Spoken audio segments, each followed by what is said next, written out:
Hello everyone, I'm back with one more video. ఈరోజు ఈ వీడియోలో తెలంగాణకి సంబంధించిన సిక్స్త్ క్లాస్ నోటిఫికేషన్ గురించి నేను చెప్పబోతున్నాను. అయితే ఈ నోటిఫికేషన్ కంప్లీట్గా ఎక్కడ నోటిఫికేషన్ రిలీజ్ అయింది అండ్ ఎట్లా అప్లికేషన్ చేసుకోవాలి, దీనికి సంబంధించిన లింక్స్ కావాలి అంటే కింద కమెంట్ చేయండి, నేను ప్రొవైడ్ చేస్తాను. అండ్ అలాగే తన్యటు గైడ్కి సంబంధించిన ఇన్స్టాగ్రామ్ పేజెస్ కూడా ఉన్నాయి, వాటిని కూడా ఫాలో అవ్వండి, మీకు వెంటనే అప్డేట్స్ అయితే వస్తాయి. సో, తెలంగాణ ఏకలవ్య ఆదర్శ గురుకుల పాఠశాల. ఇది సీబీఎస్ఈ. చాలామంది పేరెంట్స్‌కి పిల్లల్ని సీబీఎస్ఈ స్కూల్స్‌లలో జాయిన్ చేయాలి అని ఉంటది గదా!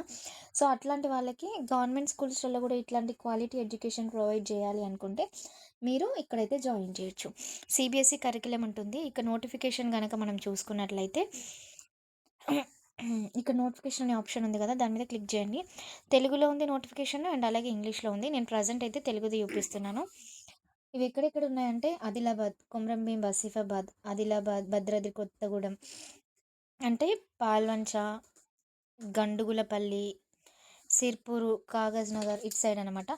ప్రతి ప్లేస్‌లో గూడా 50 బాయ్స్ సీట్స్, 50 గర్ల్స్ సీట్స్ అయితే ఉన్నాయి. ఇది కో ఎడ్యుకేషన్.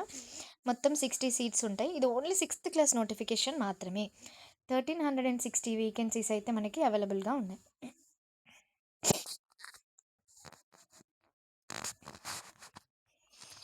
నెక్స్ట్ దీనికి సంబంధించి ఏజ్ ఎంత ఉండాలి? 10 ఇయర్స్ ఉండాలి.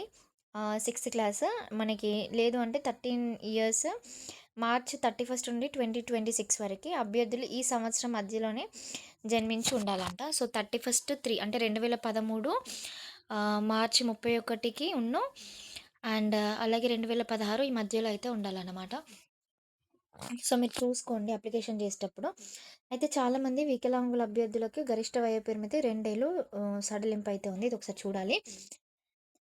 నెక్స్ట్ ఏది, కొంతమంది పేరెంట్స్ ఏం చేస్తారంటే పిల్లవాళ్ళని జాయిన్ చేయడానికి ఏజ్ మళ్ళీ డిగ్రేడ్ చేసి, అంటే ఇప్పుడు సెవెంత్ క్లాస్ అబ్బాయిని తీసుకొచ్చి అమ్మాయిని తీసుకొచ్చి మళ్ళీ సిక్స్త్లో వేసి ఈ సీట్ కోసము మళ్ళీ చదివించడం కోసం అట్లా చేస్తారు. అట్లాంటివి చేయొద్దు. ఏజ్ని కూడా చూస్తారు. అండ్ మీ సర్టిఫికేట్స్ కావాలన్నప్పుడు మీరు ఎక్కడి నుంచి తీసుకొస్తారు సర్టిఫికేట్. వన్స్ రిజిస్ట్రేషన్ అయిపోయిందంటే వాళ్ళకి ఆ క్లాస్ రిజిస్టర్ అయ్యి ఉంటుంది కదా. సో, అట్లా చేయొద్దు. అట్లా చేసుకుంటే వాళ్ళు తీసుకోరంట. గ్రామీణ ప్రాంతాలలో అయితే 1.5, సిటీస్‌లలో అయితే 2,00,000 లోపు ఇన్‌కమ్ అయితే ఉండాలి. నెక్స్ట్ ఇందులో ఎక్కువ సీట్స్ ఎవరికి ఉంటాయంటే ఎస్టీ చిల్డ్రన్‌కి ఉంటాయి. ఎస్టీ వాళ్ళు ఎవరైతే ఉన్నారో వాళ్ళకి 80% సీట్స్ ఉంటాయి.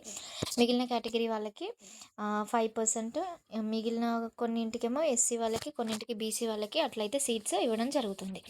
ఓకే. నెక్స్ట్ ఇంకొకటేంటంటే మొత్తము అన్ని కేటగిరీస్ వాళ్ళకి కలిపి వీటిని రౌండ్ ఫిగర్ అయితే చేస్తారు. నెక్స్ట్ ఎవరైనా తీవ్రవాదుల దాడులలో చనిపోయిన పిల్లలకి, అట్లా మిలిటరీ అట్లాంటి వాళ్ళకైతే ఇవ్వడం అయితే కల్పించబడుతుందంట అవకాశము. ఏకలవ్య విద్యాలయానికి భూమి ఉచితంగా ఇచ్చిన దాతల పిల్లలు అట్లా ఎవరైనా ఉంటే వాళ్ళని కూడా కన్సిడర్ అయితే చేస్తారంట. నెక్స్ట్ ఎగ్జామినేషన్ ఎట్లుంటదంటే 100 marks paper, mental ability 50 marks, arithmetic 25 marks, English and Telugu 25 marks.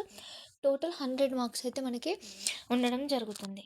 Okay. So, CBSE school మీరు అస్సలు వెనకడుగు వేయకండి. మంచిగా అప్లికేషన్స్ అయితే చేయండి. ₹100 ఆన్‌లైన్ అప్లికేషన్. ఇంకా నాకు అసలు ఈ పోర్టల్‌లో చాలా బాగా మంచిగా అనిపించేది ఏంటంటే, అసలు ఒక స్ట్రక్చర్డ్ వేలో ఎగ్జామ్ ఎప్పుడు, రిజల్ట్స్ ఎప్పుడు అనేది కంపల్సరీగా ఇక్కడ డిక్లేర్ చేసిండ్రు. 1 week before the entrance test అనేసి మెన్షన్ చేసిండ్రనమాట. నెక్స్ట్ ఇంకొకటి, ఫలితాలు ఎప్పుడు విడుదల అంటే మార్చ్‌లో, ఏప్రిల్‌లో అట్లా ఇస్తారంట. సెకండ్ ఫేజ్ ఎప్పుడు, థర్డ్ ఫేజ్ ఎప్పుడు అనేది కూడా ఇచ్చిండ్రు. మొత్తానికి జూన్ వరకి రిజల్ట్స్ అయితే డిక్లేర్ చేయడం జరుగుతుంది. ఓకే. సో, ఆలస్యం చేయకుండా అప్లికేషన్స్ అయితే చేసేసుకోండి. ఇక ఎట్లా అప్లికేషన్ చేయాలి అనేది కూడా నేను ఒకసారి చూపిస్తాను. ఈఎంఆర్ఎస్‌కి పెద్ద ప్రాబ్లమ్ ఏమి ఉండదు. ఫస్ట్ ఫీ పేమెంట్ చేయాలి. మీ స్టూడెంట్ నేమ్, మీ ఆధార్ నెంబరు, మీ డిజేబిలిటీ ఏమైనా ఉంటే అది, date of birth, parents mobile number, email ID, category, payment type, ఇవన్నీ ఎంటర్ చేసి సబ్మిట్ బటన్ పైన క్లిక్ చేస్తే మీకు పేమెంట్ అయ్యాక పేమెంట్ జర్నల్ నెంబర్ వస్తుంది. తర్వాత ఆ పేమెంట్ జర్నల్ నెంబర్ని తీసుకొని మీకు date of birth captcha enter చేసి సెర్చ్ చేస్తే మీకు డీటెయిల్స్ వస్తాయి. ఓకే. సో, ఇంకా అట్లా అన్నమాట. Photo, signature, caste, Aadhaar number, ఇవన్నీ డీటెయిల్స్ కంపల్సరీగా అడుగుతుంది. మీరు సెలెక్ట్ అయ్యాక మెడికల్ ఫిట్‌నెస్ సర్టిఫికేట్ కూడా కంపల్సరీగా సబ్మిట్ చేయాలి.